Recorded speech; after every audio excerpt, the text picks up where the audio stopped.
करौली के कैमरी में आयोजित किसान सम्मेलन में राजस्थान के मुख्यमंत्री भजनलाल शर्मा ने भाग लिया। इस अवसर पर उन्होंने किसानों को संबोधित करते हुए बसंत पंचमी को किसानों की खुशहाली का प्रतीक बताया। मुख्यमंत्री ने बसंत पंचमी के महत्व पर प्रकाश डालते हुए इसे कृषि और समृद्धि का पर्व करार दिया।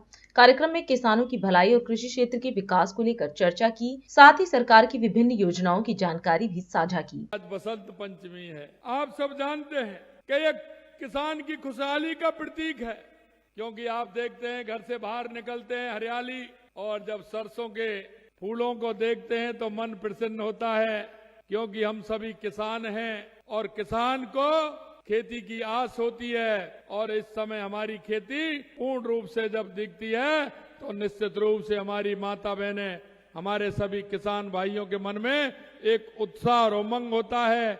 और इस मौसम में फूल भी खिलते हैं, इसलिए ये बहारों का मौसम भी है।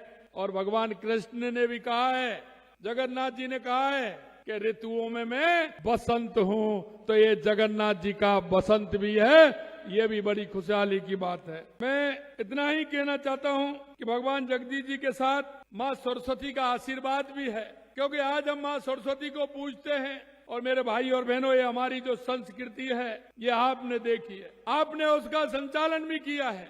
मैं धन्यवाद देना चाहता हूं इस समाज को कि इन्होंने हमारी संस्कृति में भगवान कृष्ण के जो पद चिन्ह थे उन पर चल करके देश और दुनिया में नाम किया है। आज मैं कह सकता हूं कि गौ, ब्राह्मण और संत की सेवा जिस तरह से आप करते हैं, आपके मन में जो उनके प्रति भाव और श्रद्धा है, क्योंकि भगवान जगदीश जी ने हमें यही सिखाया है कि हमें सभी के प्रति श्रद्धा भाव होना चाहिए। और एक सबसे बड़ी बात है, हमारे देश के यशस्वी प्रधानमंत्री नरेंद्र मोदी जी कहते हैं कि हमारा विकास भी हो और हमारी विरासत को भी संभालने का काम हो। आज आपने जिस तरह से भगवान जगन्नाथ जी की लगातार 346वां जो प्राकट्य दिवस आज मना रहे हैं, ये हमारी विरासत है, ये हमारी संस्कृति है। जिस तरह से हम उसका संचालन करते हुए आध्यात्मिक सांस्कृतिक हम मना रहे हैं। मैं आपसे यही कहना चाहता हूं, प्रधानमंत्री जी ने इस महान देश के गौरव को पुनः स्थापना करने का काम किया है।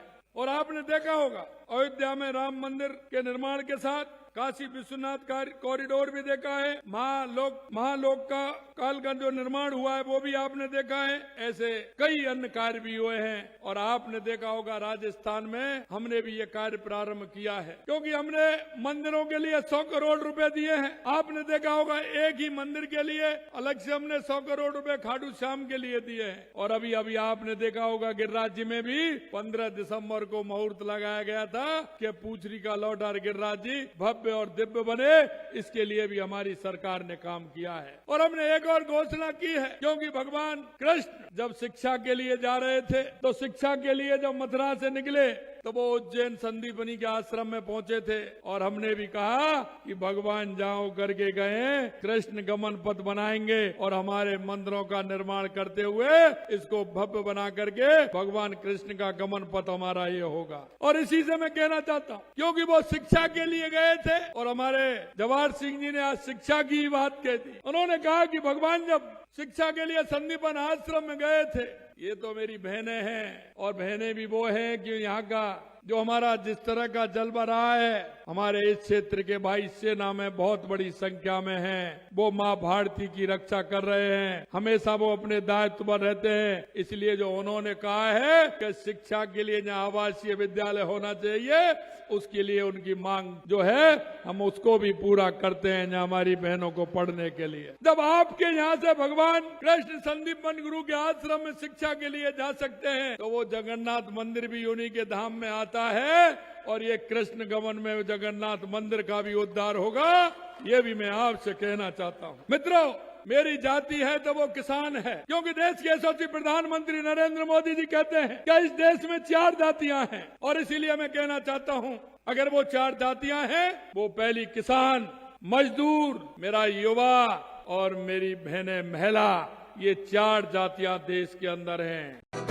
राष्ट्र सर्वप्रथम, राष्ट्र सर्वप्रथम, राष्ट्र सर्वप्रथम, राष्ट्र सर्वप्रथम।